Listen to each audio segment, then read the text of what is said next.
A fault is a weakness, a defect, a fracture. Faults divide, tear, and consume. Here in the city of Chester's Chasm, we struggle to maintain that precarious balance over the precipice in the earth, in our lives, and in our hearts. This story is about 4 teenagers with faults of their own. The fault between my faith and freedom. The fault between my family and identity. The fault between my life and death. The fault between my guilt and revenge. As these fractures grow, we stand at the edge and ask, what must we sacrifice to sate the void's endless hunger? Is it possible that the answer lies within all our faults?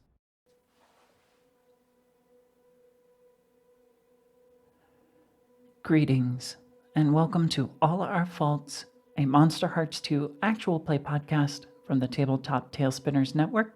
I am your hostess, MC, and producer, Mistress Winter. I have missed you all so very much. I hope you're doing well. While living in a whole new country is full of new experiences, it is lonely. I have yet to find my people locally, and the busyness of getting settled has kept me from engaging for long periods with my online community. Returning to this story is like returning to some sense of normalcy and, in a way, home. It's a routine and habit that I enjoy. There is a certain comfort in telling this story and knowing that you're listening, so thank you. The recap this time will be brief. If you would like a bigger picture, I'll refer you to my recap episode.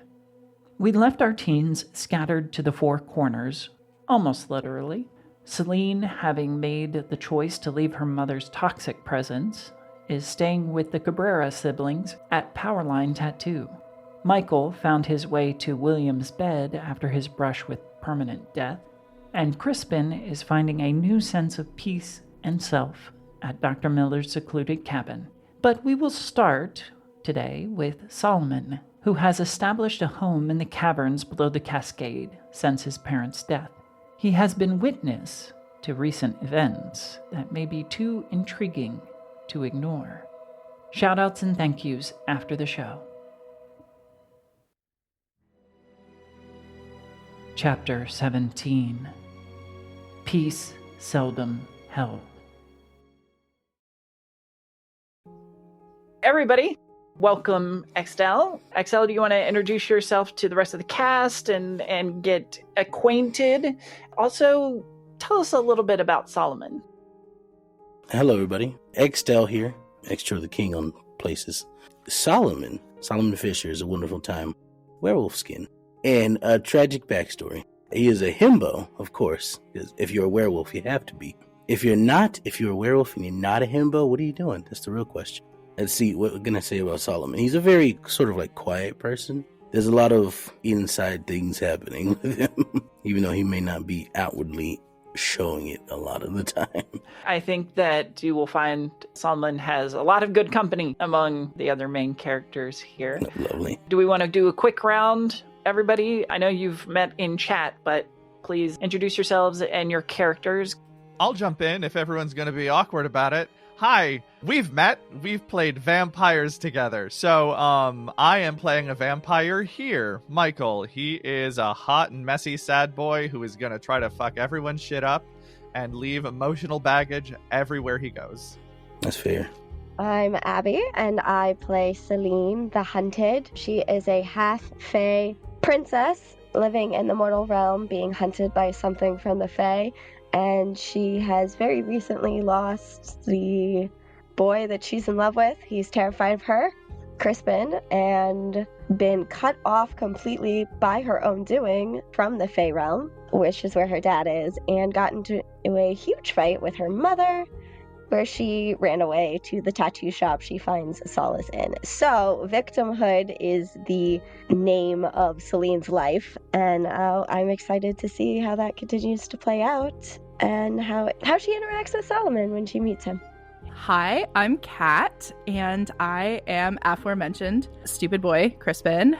Previously, our little cadre's White Knight, but as of this episode, I am taking on a new skin of the Horseman, and I am, I believe, the Red Horse. Crispin is special, and we love him desperately, and he makes choices some would qualify as bad. I'm desperate to find out how this is going to go. We need to make up a little bit of time, so we're going to dive right into it. Solomon, you had been feeling this anxiety, this tension that had been building around your home in the caverns beneath the Cascade all day. That there was a sense that something was coming, something big, something monumental. And if the fighting, the loud shouts and the blows above the caverns didn't draw your attention or draw you out of your cubby, the minor earthquake would have, dropping a few stalactites. It's a few small ones. You don't have any large ones in your little wolf cave, but they had dropped down as the entire area quaked. So you find yourself at least curious enough to venture out and see what's going on. From the shadows of the caves, masked by the sound of rushing water, of the mist in the air which dampens scent, you found a quiet perch to watch events unfold in the cavern directly beneath the Cascade, where a foolhardy boy goes rushing toward a massive portal, one that you had seen before, but was at least 3 times its size in this moment. The boy was stopped by a girl with long white hair who did something to close said portal in a blast of energy. The boy ran off, girl had a mental breakdown, then stormed off as well. Just to introduce Michael into your life, you also saw this blonde-haired person suspended in the open above the caverns in the Cascade. With everything then quiet, you are free to return to your dwelling, possibly a little more curious about what had happened, or you can venture out into the woods. Regardless of which you choose, you will find yourself outside the next morning, whether you're looking for food or looking for more information on the events that occurred the previous night. What are you doing out there? Probably hunting. I'll walk out with my lumberjack shirt just open instead of buttoned up. Solomon is about 6'2". He is dark skin, long black hair that is locked, goes down to about his shoulders, very muscular, and he wears jeans, boots, and the plaid red shirt. Very much looks like a lumberjack. I imagine he's walking outside, sort of like munching down on an apple, and he finishes the core. He eats the whole thing, so he just lowers the whole thing in his mouth and throws the stem away. While you're wandering around looking for the first hunt of the day, you catch the scent of a predator, a much larger predator, something that is bigger than you. And whether you take this as a challenge, that's up to you. However, the scent has faded some, indicating that it was from the previous night. Yeah, if it's still here, there's going to be some stuff happening. I follow it. I don't try to look for the thing, but I am going to the places it went. Okay. Give me a dark with your heightened senses. Lovely. Oh, it's wonderful. So roll double 6s, so that is an 11. 11, fantastic. You can follow this scent. It is so fresh that you can follow it unerringly along its path. it darts from tree to tree. There are a couple of heavier spots where it probably sat for a while. And in that scent, you also catch the scent of a human-ish. The scent's weird. It's human, but it's not. And it's a lot smaller than the predator. But you follow this predator's trail back toward the falls to this just one spot where it abruptly ends. Or at least the predator's abruptly ends. The scent of the almost human still lingers and goes back toward the falls from there. I can ask my 3 questions, yeah? Yes, you can. So the first is, who's in control here? That's the first thing he needs to know. He's asking not of him, because he believes he can take on anything, but who of the 2 scents that he was following was in control there? At some point, a third scent had joined the first 2. This one, human, though there was this note of death. Not like decay, but like of a graveyard.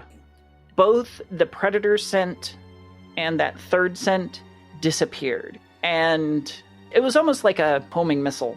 The third scent comes in, hits the predator, and they both cancel each other out. So it obviously was not the predator. The second question is, which of the 3 poses the biggest threat to me? Ooh, the predator, at least on a physical scale. And the last one would be, should I expect any of them back at any point? Yes. That second scent, the human adjacent, you match that scent with the girl who was there that previous night. And you have seen her on several other occasions. There's this very, intense look on his face for a moment as all of these thoughts are going through his head and all this information is being known to him. It is a very, intense and aggressive look. And then it just goes away and he goes back to hunting. Before you can step away from this site, you turn and are face to face with an oddly well-dressed woman. She has dark hair that's usually pulled back into a nice orderly bun. Dresses very well, has these plain-colored skirt suits. And she just regards you emotionlessly. You seem lost. No, you seem the one who's lost. I'm where I need to be. Are you? This is my home. Not much of a home. I don't see what you need out here. So I guess there's missing information on both sides. How did you sneak up on me? A lifetime of practice, moving quietly. Oh, but my hearing is really good, see? Not many things sneak up on me. Well, perhaps you need a little bit more practice on your end. Natural talent is one thing, but practice makes perfect, don't you think? Well, if you're here to fight, let's get it going. And then my claws start elongating. There is this echo of, when you express that aggressiveness, it seems to bounce back at you from her, though she remains perfectly still and without expression. Like a like calls to like. You wish to partake in violence? Why else would you show up behind me, unannounced, quietly? As my fangs start to grow. Because I can. And because I had a sense that I can help you. With what? There is a lot of pain in you. A lot of violence that was brought on to you. Perhaps I can help you direct that violence. Channel it into something productive. What do you mean by that? Come, stay with me a time, and I will help you determine who your enemies are, so that you may realize your revenge. You know, I'm a bit stupid, so I need you to spell it out plainly for me. What are you talking about? I see a very lonely boy who is only out here because he has nowhere else to go, been misguided, which means no parental figures. For your particular community, violence tends to be the only way it ends. Therefore, I deduce that your parents were murdered, and that you wish to take some form of vengeance on those who hurt you. So, my offer is this. You come live with me.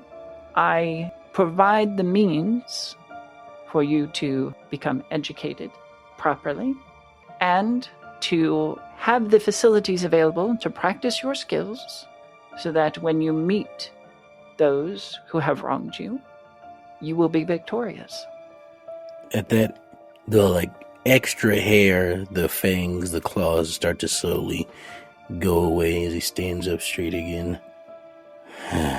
All right, as long as you promise that when I find them, I can rip them to pieces. It is a promise. And she extends a hand. He sniffs it. It smells clean. You wash a lot. All right, let's go. I do appreciate hygiene. I use the river. Yes, I can tell. So deal? Yeah. Very good. And there will be this feeling that your hair kind of stands on end very briefly, like a bit of static shock in the air, but nothing harmful as she turns and leads you to her car, which is waiting in the parking lot. Fast forward, Solomon, you pull up to this extravagant cabin that overlooks the city of Chester's Chasm, and she climbs out, motions to it. This can be your new home. Though, I will say we have a bit of a house guest at current. I hope that you two will play nice. As long as they don't get in my face. We'll switch really quickly over to Crispin. Crispin, you arise for the first morning in Dr. Miller's cabin. Crispin is very used to rising, bathing, dressing, praying. But I think this morning, for the first time in a while, he allows his prayers to be more directed. I think for the last few months, he has been questioning divinity and if it even exists. And this morning, for the first time in a long time, he actively chooses to pray to God. And he lets out in a rush just the fear and the frustration. He talks about Saline and how he feels responsible for whatever has happened to her, that her proximity to him is what has put her in the path of evil. He talks about Michael and everybody at the yearbook club and everybody at school and Juanita and all of these people. And he talks about how protecting them is too big a job for little old him. But if God wills it, then that's what we'll do. And he finishes his prayers. And I think he leaves his room in search of Dr. Miller in the hopes that there will be more answers to his questions. Almost in answer to that prayer, the door opens and Dr. Miller's heels click on the floor as she enters. Good morning, Crispin. Good morning. And he'll kind of straighten, throw his shoulders back. He wants to show through his words and his deeds how grateful he is for Dr. Miller's interference. And also he wants to show her that he deserves to be here. He still hasn't quite worked out why she would do this for him. And in the back of his mind, he is still wondering what his father must think. But he's trying to embrace his calling with open arms. How are you doing this morning? I'm well. I slept, which was really nice. So thank you again for everything. Of course. This is a safe place for you, your sanctuary. Though, we have a guest, and I hope that you will make him feel welcomed and comfortable in this space as well. Kind of a wayward soul that requires a touch of civility. Crispin would never admit it out loud, but he is very relieved when she refers to this other person as a wayward soul. He is getting used to the idea of specialness and being special. And so this other person isn't special. They're just a wayward soul. They're just someone that got scooped up. And so he gets to be the special one and have some status above this other person. He would never admit this to himself or anyone else, but that is 100% what's going on in his brain. Please, welcome Solomon. She will beckon Solomon in. He walks in, full on finger in his ear, just like I'm walking, and I'm like, it's a lot. It's like wipe it on my pants. I immediately, when I clock this other person in the room, it's an immediate stride up, and I'm sizing this person up right now. Solomon, personal space. This is Crispin. Crispin will take a step back, trying not to look like he's taking a step back, and he'll stick out his hand for a handshake, and he'll go, Solomon, good morning. It's really joyful and wonderful to meet you. My name is Crispin. Welcome. The more the merrier. I'm so pleased to have a new face. Smells it. Crispin will look over to Dr. Miller like, the fuck? I did say that Solomon has spent many formative years outside of civilization and may need some adjustment. Crispin accepts this, and he'll kind of size Solomon up in return and go, well, no time like the present, Solomon. Do you want to get settled into a room? Or do you want to get cleaned up? Or are you hungry? I could go make us some eggs and French toast if you're hungry. Meat. Yeah, absolutely. I'll go see what's in the kitchen, and Crispin will go make breakfast. I believe there are some steak in the refrigerator. Maybe some steak and eggs might be appropriate. Crispin's culinary skills probably don't extend quite that far, but he's gonna try. So he's gonna scoot off to the kitchen like a good little boy and go make breakfast. Inside, Solomon feels very accomplished that he got this person to do something for him. Establish dominance really early on. This is his goal. He looks to Dr. Miller, and I just go, room? She points to the opposite end of where Crispin is bedding. I just walk into a room. If there's only one door over there, that's where I go. But if there's multiple doors, just any one of them. And I walk in, and I just immediately, I take my shirt off, I throw it on the floor, and then to get my scent over it, and I just kind of like run around. You're saging the room with your scent. Yeah. I love it. Oh, that's great. Okay. She will also inform you that there are facilities down a floor that include like a gym. There's a small pool, places you can work out in if you feel the need for a physical activity. So we are going to fade out from there and have Michael fade into consciousness. Your vision a little blurry, which is not common given your current existence. You see somebody hovering over you. You feel the press of some kind of cloth over some parts of you that kind of sting here and there. But as your vision clears and you blink away the sleep, you have William tending to your remaining, albeit very small, wounds as you come to consciousness. Oh, thank you. I'm sorry, the alcohol is going to burn a little bit. It does, but I know it needs to happen. Thank you, William. Of course, you are in my care, so I am obliged to care for you and to help you heal. I didn't know where else to go. Yes, well, you are safe here. I don't think that anybody will come looking for you, will they? Okay. I don't know. I don't think so.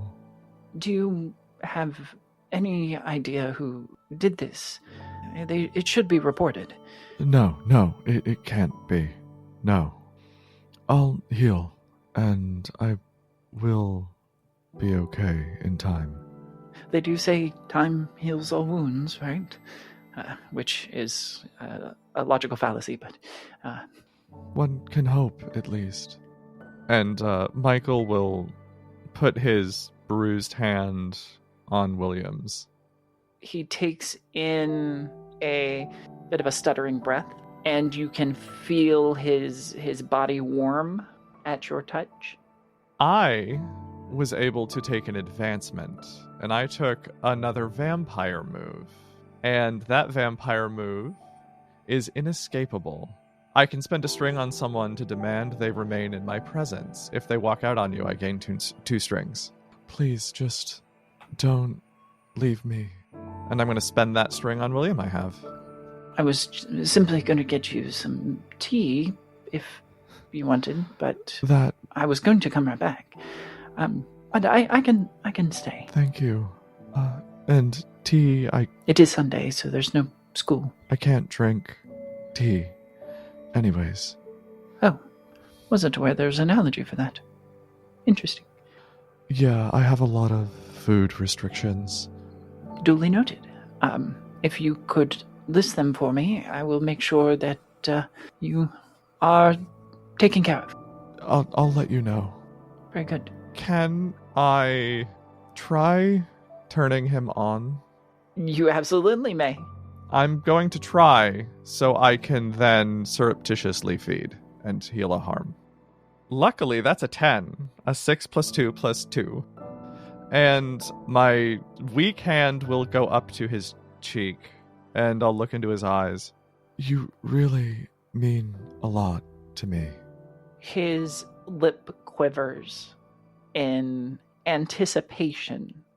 I will achingly lean up and kiss him, and then trail down to his neck while he's distracted and bite as painlessly as possible to feed. And because I have the feeding, I can choose to heal one harm, and he definitely doesn't die. It's enough just to heal. And then like a lick to make the wound go away. The 2 puncture wounds quickly seal up, leaving the faintest hint of scar tissue. He reacts by just naturally tilting his head to one side as you kiss down his neck. And once you have fed, he looks a little bit paler and blinks his eyes a couple of times. I seem to have become very tired all of a sudden. I, on the other hand, will have a flush in my cheeks, and like some of the bruises just start to dissolve, and my skin begins to clear as I only now have 1 harm. There's still marks, but fewer. Some of those marks are stubborn in their healing, being that you were attacked with silver. That's right. But your wounds are mending. I think I'm going to lay down for a nap, if you care to join me. Yes. Yes. You're looking better already. Thanks to your help.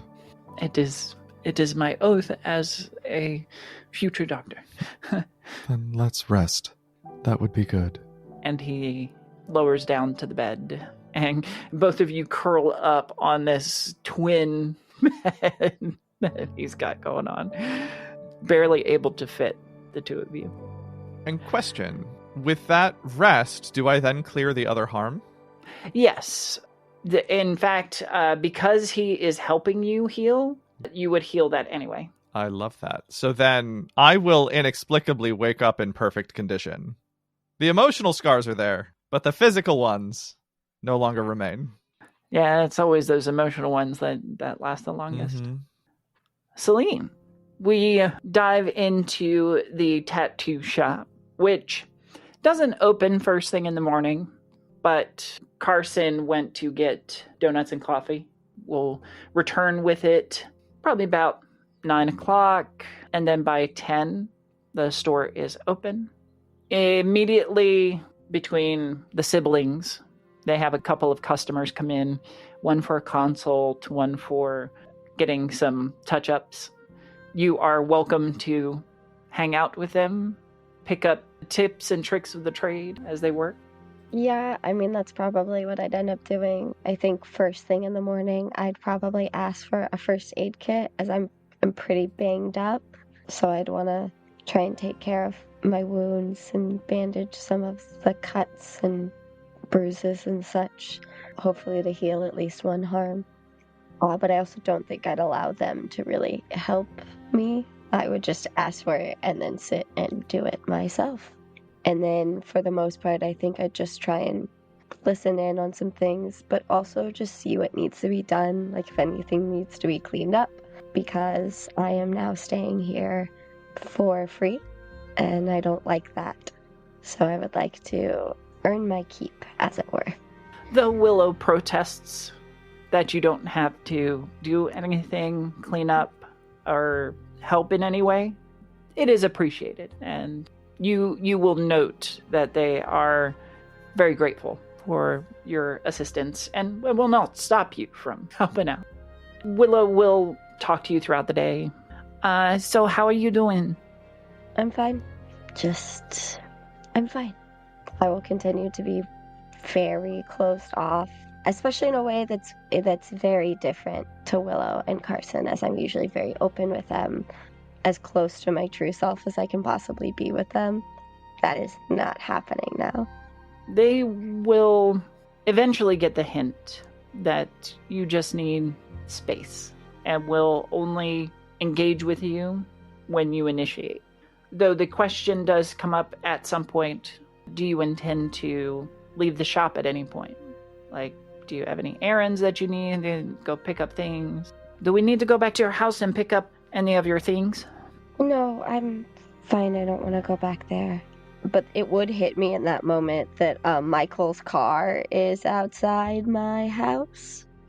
And I probably have the keys with me. But when I do realize that Michael's car is still outside my house, they would be able to sense this shift as I immediately become really fucking angry because of everything that Michael did. And I would just, actually, you know what? I do have, I need to return something that I borrowed from a friend. Oh, okay. Do you need any help, Mommy? I don't think so. He let me borrow his car, and I just need to return it. Okay. I don't need to get my bat, do I? Not yet. Oh, you say the word. We got you. Of course. And I do think I would send a text to Michael asking, "Where are you?" and head out to walk back to his car so I can drive it to return it to him and maybe punch him in the face. I don't know, we'll see. As you step out and head down the little stoop that heads up into the shop, your foot catches on what you may mistake for a rock, just a small rock underfoot, but it makes a metallic grinding as your foot hits it. And when you lift your foot to look, a glint of silver reflects up at you. I will bend down to inspect it and pick it up. It is a ring, specifically a silver ring bearing the visage of a skull. Have I seen this ring before? You have indeed. Specifically on Bert's hand, and it is smeared with blood. I would like to gaze into the abyss and try and figure out, ask the abyss what happened to Bert. Okay, go ahead and give me your dart. Well, that's not good at all. 7. Upon picking up the ring and recognizing it, there is a flash of visions. They're muddled, confused. You saw that moment clearly where Bert rushed the wolf and dragged the wolf down into the underworld. There is an exchange of threats, a flash of tooth and claw, blood, and then nothing.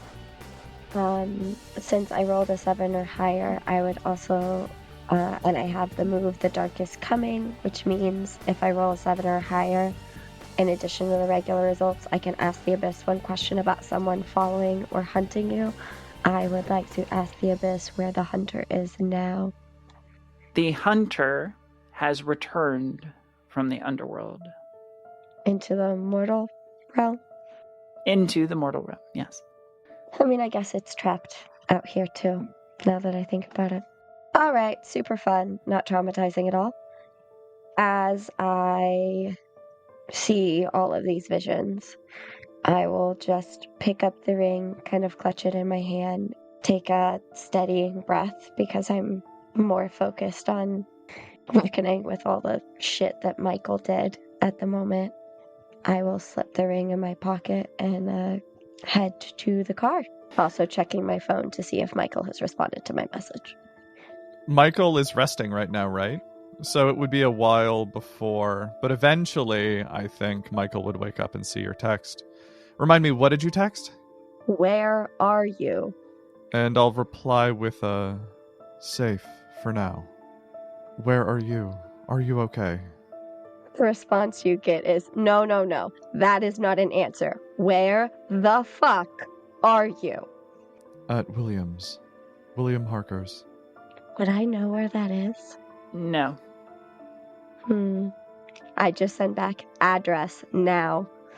Not wanting to draw anything here after our experiences the last couple of days. Can I meet you somewhere? I will respond, sure. Send me an address. I will be there. There's a period after every single sentence. What are some locations we haven't seen yet? Oh, God. Ooh, good question. Vid del Dia, the restaurant that the lunch lady works at. That sounds messy. I'm going to say that. Michael will sit up before responding and go, William, will you come with me? I need to meet up with Saline. I'm terribly tired. But yeah, I should probably stay home, honestly. I don't want to be alone. Okay, of course. And he will struggle to climb to his feet, but eventually kind of shake off the exhaustion. Thank you. Really. Do you have a car? Yes. Okay. Then yeah, Vidal Dia. I'll say that to Saline, and I'll ask William to drive us there. So you want me to punch you in front of your boyfriend? I don't know if he fully has understood I'm a vampire yet, so I'm going to ask him to stand with a distance so we can talk. I don't know that you are going to try to punch me in the face. I just know you're mad at me, and I know I've earned it. And he feels very bad about having lost himself to the darkest self for so long. So, yeah, we will go over there. And I imagine in the car there's sort of a tense silence. And when we get to Vidal Dia, Michael will ask William, If you can, just stay in the car for now. I need to speak with her. As you wish. Is that Saline? Yes. And my car. I always wondered at her name. Yes, Saline. She's a friend. No, but it's spelled Saline.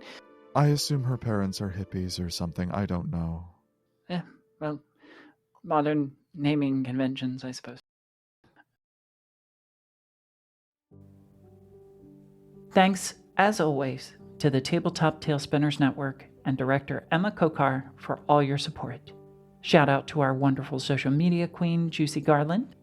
The cast of this chapter includes Abby Marie Carter as Saline, Extell as Solomon, Juicy Garland as Michael, and Kat Kelly as Crispin.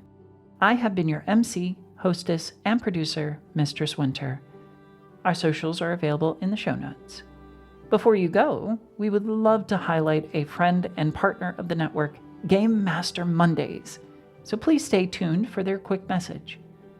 Thank you for listening, and I hope your heart finds warmth and friendship until we meet again.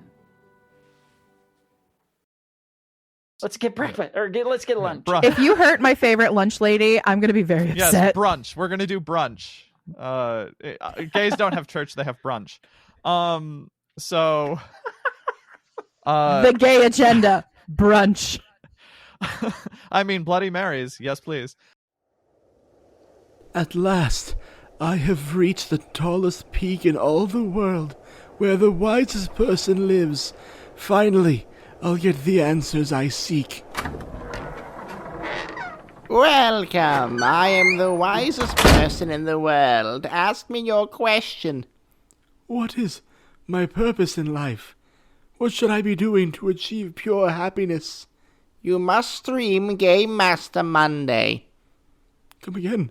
Game Master Monday, the bi-weekly podcast that plays a new one-shot in a new system in a new setting with a new cast every episode. Listening to their funny jokes and wild stories is the only path to happiness, my child. Sick. I'm going to go home and binge the whole thing right now. What a nice kid.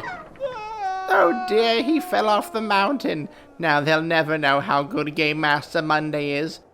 This has been a tale from the Tabletop Talespinners Network.